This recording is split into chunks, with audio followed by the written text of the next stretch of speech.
Hello students, previous video में हमने study किया about the functions of the thyroid hormones, that is nothing but the T3 T4 which is the actual thyroxine, as well as the thyrocalcitonin which is a secretion of the parafollicular cells. अभी जब हम thyroxine के functions को study किए तो main basic function of the thyroxine is nothing but the maintaining the basal metabolic rate. इस बात को ध्यान में रखना है। थायरोक्सिन क्या मेंटेन करता है? हमारी बॉडी का बेसल मेटाबॉलिक रेट मेंटेन करता है। हमने यहां पर जब फंक्शन स्टडी किए तो उनको कैटेगराइज किया था intracellular and overall body effect.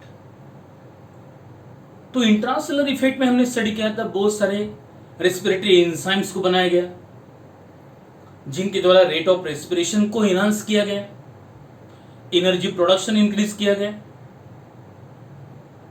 Okay, इसकी वजह से बॉडी हीट जनरेट हुई जिसकी वजह से हमारा बॉडी टेम्परेचर रेगुलेट होता है। साथ में माइटोकॉन्ड्रियल क्वांटिटी बढ़ाएगी, सोडियम पोटेशियम पंप वो बढ़ाया गया जहां पर फिर से एटीपी का कंजम्पशन होगा। ओवरऑल बॉडी इफेक्ट में हमने स्टडी किया thyroxine always works along with the growth hormone, और growth hormone works better in presence of the thyroxine, क्योंकि हमने स्टडी किया था कि ग्रोथ हार्मोन का फंक्शन जब है causing the growth, overall growth, soft tissue hard tissue, ये दोनों का ग्रोथ कॉज करता है। लेकिन specially skeletal growth and the growth of the nervous system, it is influences by means of a thyroid hormones. Okay, it also stimulate the kidney functioning. इस तरीके से हमने बहुत सारे फंक्शंस हमने स्टडी किए थे अबाउट दी थायराइड हार्मोन्स। अभी इस वीडियो में और इसके बाद वाले वीडियो में हम स्टडी करेंगे abnormalities which are develop because of the hypo or the hypersecretion of the thyroid hormones. तो abnormalities which are developed because of the that imbalance secretion of the thyroid hormones. Okay, या जिसको बोलेंगे हम imbalance metabolism of the thyroid hormones. Okay, अभी तो इस thyroid gland disorders या abnormalities of the thyroid gland, okay, इसके बारे में हम सबसे पहले एक स्टेटमेंट देखते हैं। Most common endocrine disorders, okay, generally बहुत सारे डिसऑर्डर्स होते हैं which are related with the endocrine system, but most common endocrine disorders which are created by means of a that thyroid gland, इनके द्वारा बहुत ज्यादा क्वांटिटी में या जनरली जो सोसाइटी में हम देखते हैं जो एंडोक्राइन डिसऑर्डर्स है वो मोस्टली किससे रिलेटेड होते हैं? थायराइड ग्लैंड से रिलेटेड होते हैं and affects all major body systems. क्योंकि हमने स्टडी किया था इंट्रासेलुलर तो फंक्शन है ये, लेकिन ओवरऑल बॉडी इफेक्ट है, डिफरेंट सिस्टम पर ऐड करता है, स्केलेटल सिस्टम पर ऐड करता है थायराइड हार्मोन्स, नर्वस सिस्टम की ग्रोथ के लिए रिस्पॉन्सिबल है थायराइड हार्मोन्स, डाइजेस्ट सिस्टम पर भी अफेक्ट करता है, हमारा जो इंटेस्टिनल पेरिस्टाल्टिक मूवमेंट है वो रेगुलेट करता है थायरोक्सिन। ओके, यानी सॉफ्ट टिश्यू से ज्यादा और हार्ड टिश्यू पर ज्यादा अफेक्ट करता है, उसकी ग्रोथ कॉज करता है, स्केलेटल ग्रोथ कॉज करता है मेनली। ओके, किडनी पर अफेक्ट करता है, लिवर फंक्शन पर अफेक्ट करता है। इस तरीके से अगर इनके सिक्रेशंस में, थायराइड ग्लैंड के सिक्रेशन में अगर कम ज्यादा उतार चढ़ाव होगा तो ultimately almost all major body system get affected. अभी as thyroid secretions are mainly responsible to regulate the basal metabolic rate. Okay, basal metabolic rate BMR regulate करते हैं, मेंटेन करते हैं। तो अगर इनका कम सिक्रेशन होगा नॉर्मल से यानी हाइपोसिक्रेशन होगा, उस कंडीशन को हम बोलते हैं हाइपोथायरॉयडिज्म। या नॉर्मल से ज्यादा होगा, उस कंडीशन को हम बोलते हैं हाइपरथायरॉयडिज्म। तो दोनों कंडीशन में, एक तो हाइपोथायरॉयडिज्म है या हाइपरथायरॉयडिज्म है, दोनों कंडीशन में अल्टीमेटली कौन अफेक्ट होगा? Basal metabolic rate. एक तो बेसल मेटाबॉलिक रेट ज्यादा होगा या कम होगा, and affecting the body systems. अभी अगर हम हाइपोथायरॉयडिज्म की बात करते हैं, हमको पता है कि थायराइड हार्मोन सिंथेसिस के लिए रिक्वायर्ड न्यूट्रिएंट है आयोडीन।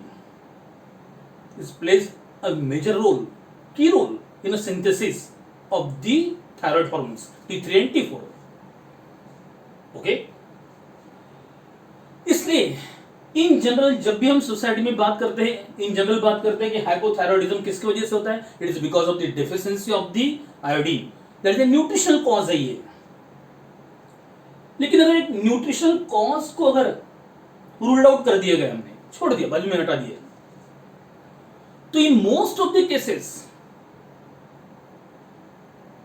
जो मोस्ट ऑफ द केसेस है थायराइड ग्लैंड डिसऑर्डर्स के, वो होते हैं स्पेशली किसकी वजह से?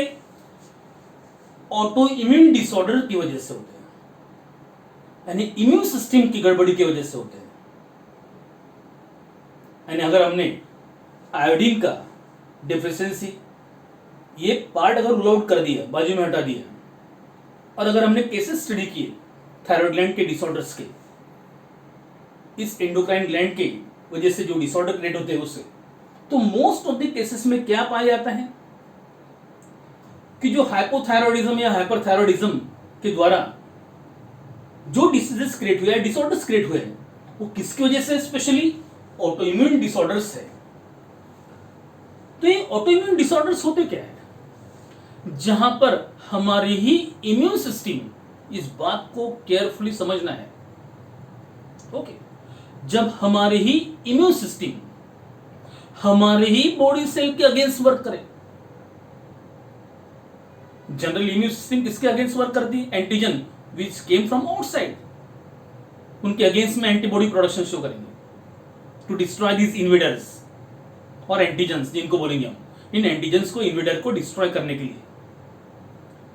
लेकिन अगर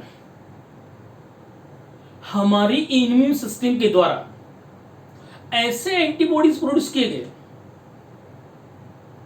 जो हमारे ही बॉडी सेल के अगेंस्ट में वर्क करते हैं, एक तो उनको डिस्ट्रॉय करते हैं या उनको ओवर स्टिमुलेट करते हैं, दोनों कंडीशन है।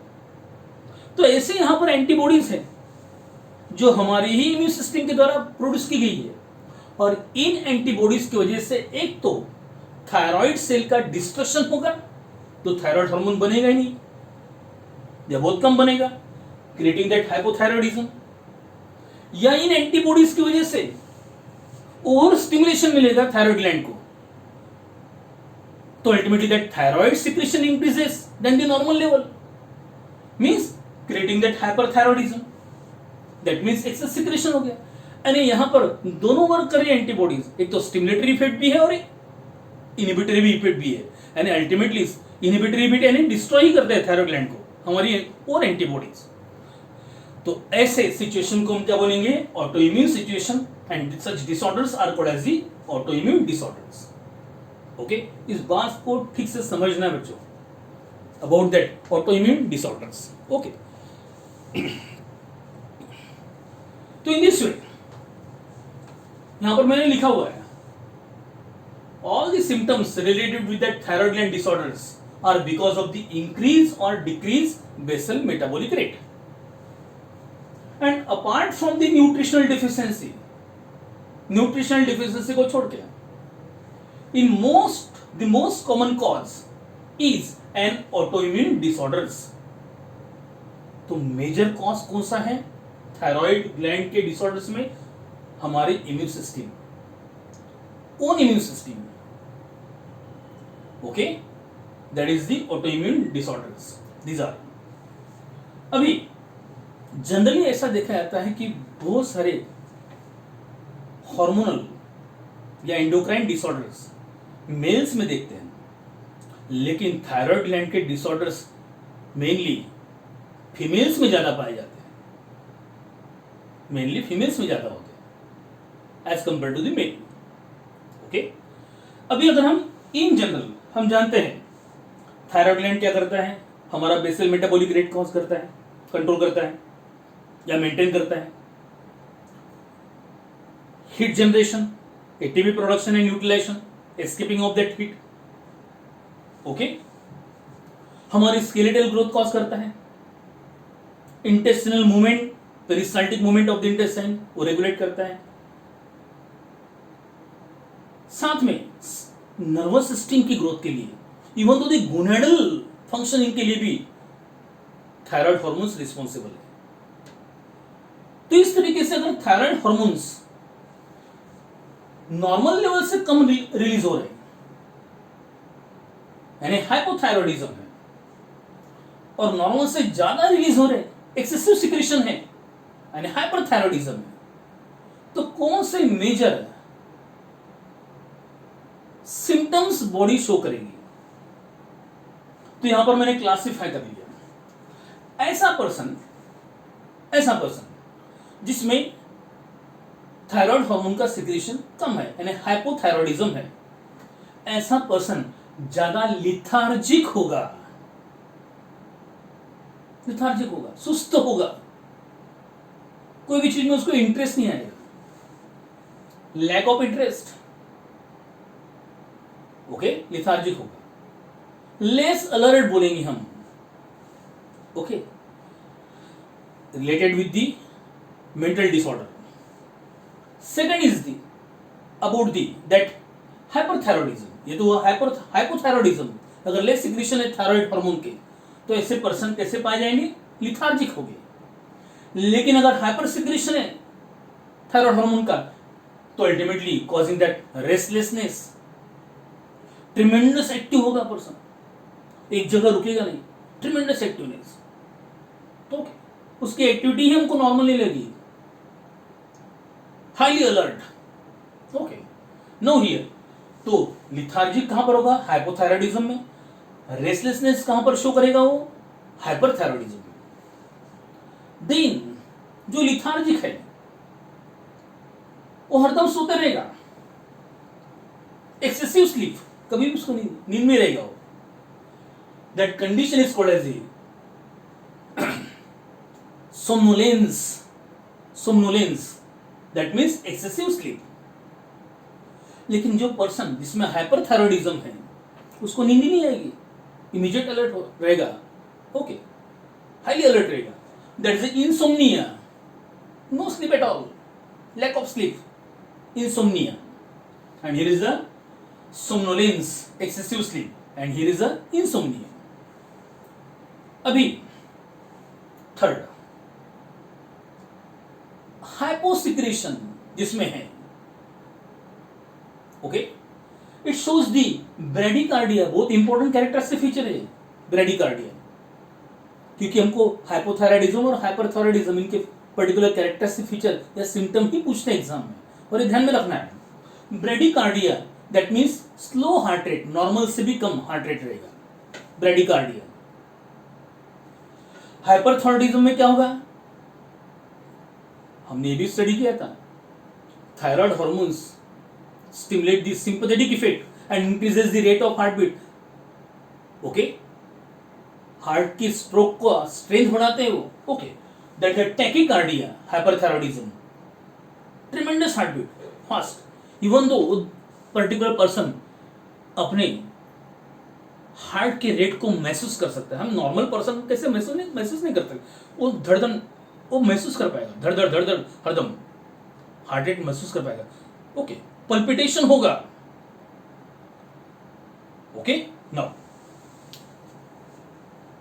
ऐसा पर्सन जिसमें थायराइड हार्मोन सिक्रेशन कम है, हाइपोथायरॉयडिक, अल्टीमेटली बॉडी टेम्परेचर कम रहेगा, क्योंकि एटीपी प्रोडक्शन, एटीपी कंजम्पशन ये कौन बढ़ाता है? Thyroid hormone, thyroxine, okay, ATP का यूज ही नहीं होगा, प्रोडक्शन ही नहीं होगा, तो हीट एस्केप नहीं होगी, बॉडी टेम्परेचर कैसा होगा? कम होगा, decrease body temperature. So such persons highly sensitive for the cold, normal room में भी बैठा रहेगा तो चादर ओढ़ लेगा, उसको वहीं पर भी ठंड लगेगी, नॉर्मल रूम टेम्परेचर पर, जहां पर कोई एटमॉस्फेयर में ऐसा चिलिंग इफेक्ट नहीं है, फिर भी उसको ठंड लगेगी। In such person that is a hypothyroidic person, okay, तो कोल्ड इंटॉलरेंस होगा, वो सहन नहीं कर पाएगा ठंड को। लेकिन ऐसा पर्सन जिसमें हाइपरथायरॉइडिज्म इफेक्ट है, एक्सेसिव थायरोक्सिन सीक्रेट हो रहा, ट्रिमेंडस एनर्जी जनरेट हो रही, बॉडी हरदम हॉट रहेगी, टेम्परेचर ज्यादा रहेगा बॉडी का, ट्रिमेंडस स्वेटिंग होगा उसकी वजह से, ओके, और वो किसको सहन नहीं कर पाएगा? ज्यादा टेम्परेचर को सहन नहीं कर पाएगा। That is can be called as heat intolerance. तो यहां पर कोल्ड इंटॉलरेंस, यहां पर heat intolerance, because of the low body temperature, because of the high body temperature. Then भी ऐसा पर्सन हम जनरली सुनते हैं बहुत बार, मैं बहुत कम खाता हूं फिर भी मेरा वेट बढ़ता है, कम खाने के बावजूद भी वेट बढ़ता है। दैट कंडीशन हियर, अगर हाइपोथायरॉइडिज्म है, रिड्यूस एपेटाइट, उसको भूख नहीं लगेगी ज्यादा, बहुत कम खाएगा वो, लेकिन जितना खाएगा वो यूटिलाइज हो रहा, मेटाबॉलिक रेट तो बहुत कम है, इसलिए डंप हो रहा बॉडी में। So tendency to gain that weight, weight gaining tendency देखी जाती है ऐसे हाइपोथायरॉइडिज्म में। लेकिन यहां पर उल्टा ही है, बहुत ज्यादा खाएगा, बार बार खाएगा, हरदम भूखा रहेगा, लेकिन फिर भी वेट कम होता जाएगा, increasing that appetite, but weight loss होगा, ट्रिमेंडस वेट लॉस होगा, okay. Then again GIT, next function और next difference here, hypo and the hyperthyroidism, gastrointestinal tract, gastrointestinal tract, मैंने बताया ना, पेरिस्टाल्टिक जो मूवमेंट होता है इंटेस्टाइन की, वो भी थायरोक्सिन रेगुलेट करता है, स्टिमुलेट करता है, जिसकी वजह से जो फूड मटेरियल है वो बराबर पुश होते रहता है, आगे आगे बढ़ते रहता है, तो कॉन्स्टिपेशन नहीं होता, इंटेस्टिनल कॉन्स्टिपेशन नहीं होता, ओके। तो अगर थायराइड हार्मोन कम सीक्रेट हो रहा तो डंप हो जाएगा इंटेस्टाइन में, प्रॉपरली मूवमेंट नहीं हो पाएगा, ओके, जिसकी वजह से कॉन्स्टिपेशन होगा, तो कॉन्स्टिपेशन इफेक्ट होगा हाइपोथायरॉइडिज्म में, और एक्सेसिव स्टिमुलेशन मिलेगा हाइपरथायरॉइडिज्म में, इसलिए डायरिया देखा जाता है in case of that hyperthyroidism. साथ में हाइपरथायरॉइडिज्म में ट्रिमर्स हो गए मसल्स में, ट्रिमर्स, ओके, तो ultimately this hyperthyroidic person show the tremors in the muscles, as well as in case of both hypo and the hyperthyroidism, especially in case of the female, that menstrual cycle is highly irregular, okay, menstrual irregularities देखी जाती है दोनों cases में, hypo और hyperthyroidism, specially in female, okay. इस तरीके से हमने सबसे पहले तो कैटेगराइजेशन कर लिया हाइपोथायरॉइडिज्म और हाइपरथायरॉइडिज्म, इनके जो सिम्टम्स है उसमें, ओके। तो हम चलते हैं आगे, समझ गया होगा आपको, ओके।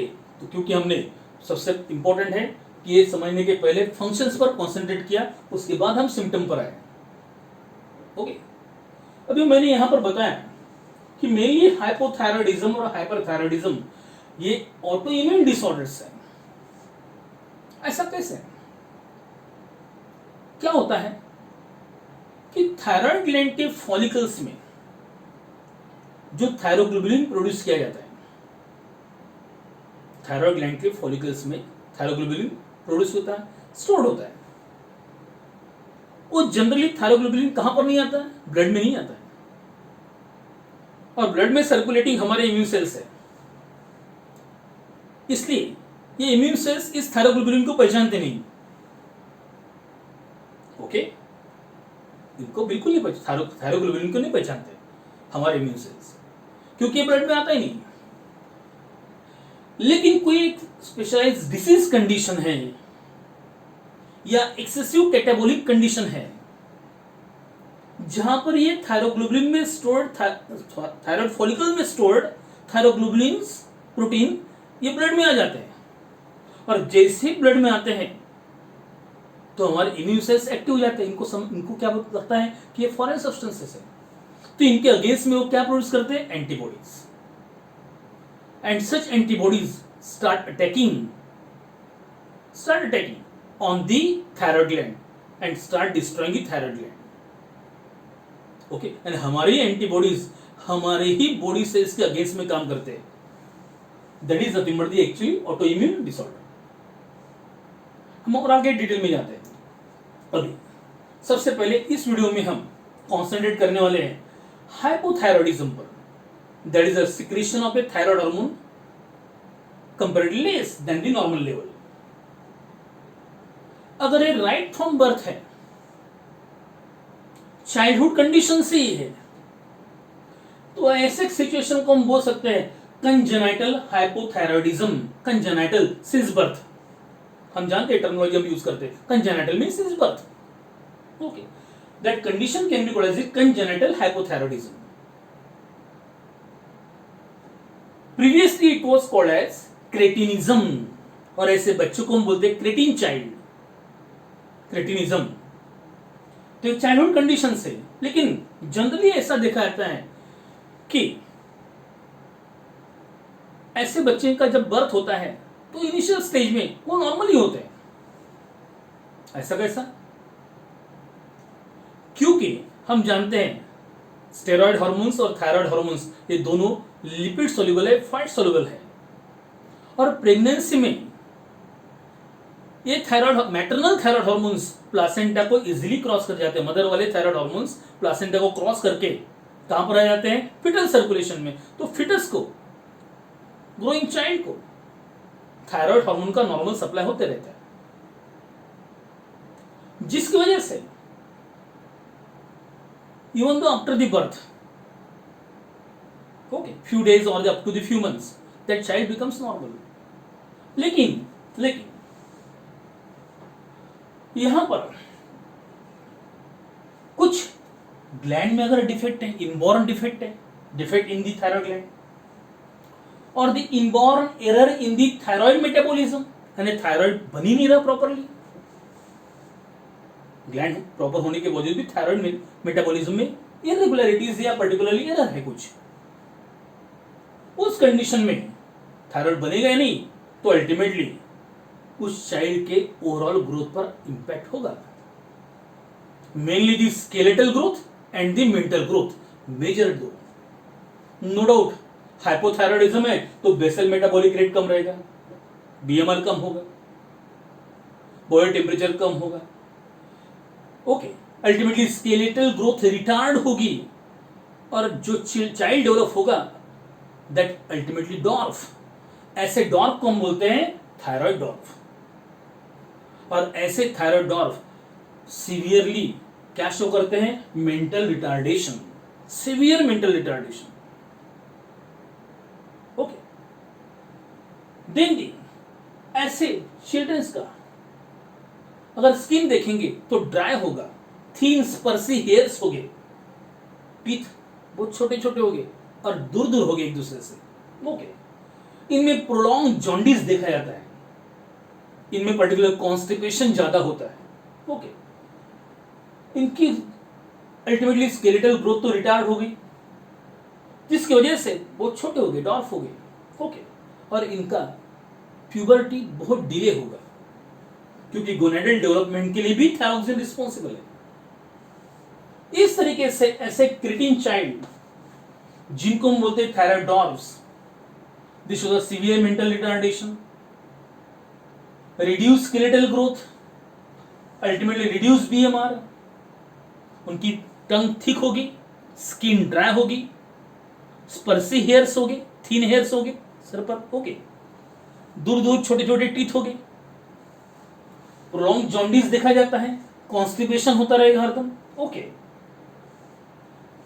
अभी इस तरीके से पर्टिकुलरली क्रिटिन चाइल्ड का जब ग्रोथ होगा फर्दर, तो प्यूबर्टी डिले होगी उनकी, जल्दी से नहीं, क्योंकि थायराइड हार्मोन की वजह से गोनेडल डेवलपमेंट भी अफेक्ट होता है. इस तरीके से क्रेटिनिज्म एक चिल्ड्रंस में देखा जाता है. मैंने पहले बताया आपको कि जनरली यह अपीयर होता है after few months of the birth, क्योंकि तब तक पहले ही मैटरनल या 2-3 महीने के बाद में सिम्टम्स देखने को मिल जाते हैं. ओके, क्योंकि मैटरनल थायराइड हार्मोन्स पहले क्रॉस कर लेते हैं प्लासेंटा को और अल्टीमेटली डेवलपिंग बेबी को हरदम सप्लाई होते रहते हैं। देख नो इन अडल्ट्स, ये तो हुआ चिल्ड्रंस में हाइपोथायरॉयडिज्म। अडल्ट्स में क्या कंडीशन है? अडल्ट्स में देखा जाता है अगर थायराइड हार्मोन का सिक्रीशन कम है अडल्ट्स में, तो एक नॉर्मल एज तो कंप्लीट हो गई है अडल्ट्स में, जहां पर फिजिकल ग्रोथ कंप्लीट हो गई, इवन दो दी मेंटल ग्रोथ कंप्लीट होगी, तो अल्टीमेटली यहां पर मेंटल रिटार्डेशन नहीं होगा even though after the thyroid because of that hypothyroidism, क्योंकि मेंटल ग्रोथ और जनरल स्केलेटल ग्रोथ कंप्लीट हो गई। इसकी वजह से स्केलेटल अफेक्ट नहीं होगा, स्केलेटल अफेक्ट नहीं होगा, इवन दो दी मेंटल ग्रोथ भी अफेक्ट नहीं होगी। लेकिन एक पिकुलियर फीचर देखा जाता है that retaining water in a body, body में वाटर रिटेन किया जाता है, accumulation of the interstitial fluid, interstitial fluid accumulate होता है specially, which result in a swelling which is called edema। इस फ्लूइड को बोला जाता है मिक्सोमेटस अल्ब्यूमिनस फ्लूइड, टर्मिनोलॉजी ध्यान में रखो, myxomatous albuminous fluid is the accumulation of the such myxomatous albuminous fluid in general called as the interstitial fluid, in general called as the collection or the accumulation of the water in a subcutaneous tissue that is the below skin, उसका collection होते रहता है, specially on the face region and the extremities towards the hand and the foot region. Okay, जिसकी वजह से swelling दिखता है, आंखों के नीचे बहुत ज्यादा स्वेलिंग होगा, बहुत ज्यादा चीक रीजन में स्वेलिंग होगा, ओके, नेक रीजन में स्वेलिंग होगा थोड़ा सा, ओके, लेकिन पर्टिकुलरली हैंड पोर्शन में ज्यादा स्वेलिंग होगा। उसके बाद एक स्पेशलाइज्ड फीचर है प्रीटिबियल एडेमा। हमारा जो शांक रीजन है, thigh and then the shank region, shank region में कौन से बोन्स है? Tibia and the fibula.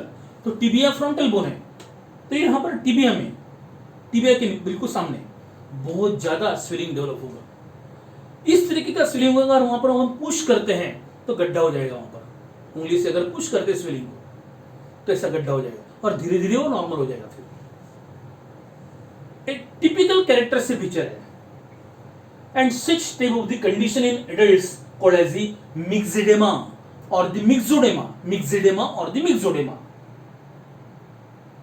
Okay, now in this ways because of that swelling that skin becomes puffy, puffiness of the skin। okay, अभी यहां पर mental retardation होगा because brain already reach at maturity, so mental retardation never seen, but person is found to be lethargic, ध्यान रखना। Okay, तो इस तरीके से हाइपोथायरॉयडिज्म अगर चिल्ड्रन में है तो क्रेटिनिज्म, अडल्ट में है तो मिक्सोडेमा और मिक्सेडेमा। ओके, नो डाउट उसके सिम्टम्स और कौन से? लिथार्जिक होगा, एक्सेस स्लीप होगी, दैट इज अ सोमनोलेंस होगा, ब्रेडिकार्डिया, लो हार्ट रेट होगा, बॉडी टेम्परेचर कम होगा, इंटॉलरेंस होगा इसका कोल्ड का, देन दी रिड्यूस एपेटाइट, बहुत भूख कम लगेगी लेकिन वेट गेनिंग एबिलिटी रहेगी। ओके, कॉन्स्टिपेशन होगा, ऑल दिस थिंग्स, और स्पेशली फीमेल में मेंस्ट्रुअल इरेगुलरिटीज देखी जाती है। इस तरीके से हाइपोथायरॉयडिज्म चिल्ड्रंस और पर्टिकुलरली अडल्ट्स में। हम और एक पर्टिकुलर डिसऑर्डर की तरफ मूव करते हैं, that is the actual autoimmune thyroiditis, autoimmune thyroiditis, जहां पर एंटीबॉडीज जो हमारे ही इम्यून सिस्टम ने प्रोड्यूस किए वो थायराइड ग्लैंड के सेल्स को डिस्ट्रॉय करेंगे and degeneration of the thyroid gland, जिसकी वजह से थायराइड हार्मोन सिक्रेशन कम होगा और अल्टीमेटली हाइपोथायरॉयडिज्म क्रिएट होगा। उस कंडीशन को बोला जाता है हाशिमोटोज डिसीज, हाशिमोटोज डिजीज, इधर में रखना है। So it is also called as the autoimmune thyroiditis, Hashimoto's disease. तो इस वीडियो में हमने एक्चुअल क्या स्टडी किया? सबसे पहले हमने इंट्रोड्यूस किया जो हमने पहले स्टडी किया था, that is the thyroid gland के functions.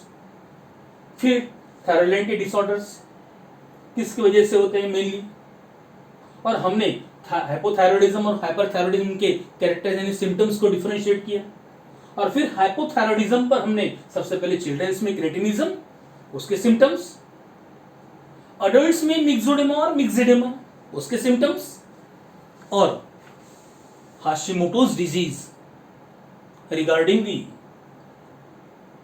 excessive destruction of the thyroid gland by body's own antibodies. The antibodies which are developed against the thyroid gland and start destroying the thyroid gland. So ultimately thyroid gland unable to produce the thyroid hormones and showing the hypothyroidism. Okay. Now next video में हम study करेंगे about the simple और endemic goitre and then focus on the hyperthyroidism. That is excessive secretion अगर होता है तो उसकी वजह से कौन से डिजीज डेवलप हो गए या डिसऑर्डर क्रिएट हो गए। Okay, thank you.